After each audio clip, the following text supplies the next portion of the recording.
right? So moment by moment relationship in what you're doing is affecting how hard or how easy it is.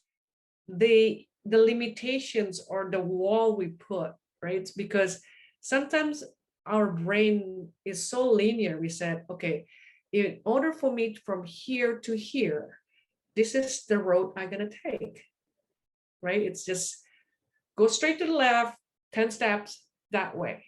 But actually, if we see it as in a relational way, it's a dance of relationship. So meaning like, can we open a space and can we listen enough to what we do so that we don't limit ourselves to move just this way, right? Oh, it doesn't feel good this way here. Maybe I'm moving this way.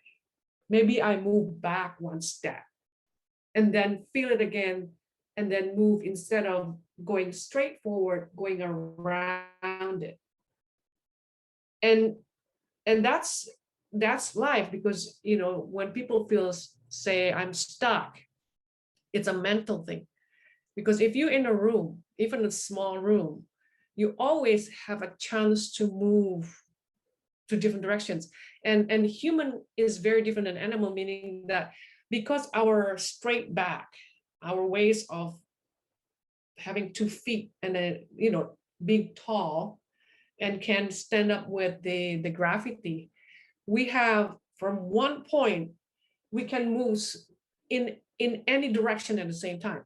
Where if you have 4 feet, for example, you have to kind of like, even though animal could be fast, but it's not as easy as moving to different directions. But human, because of the way we build, we can easily move around.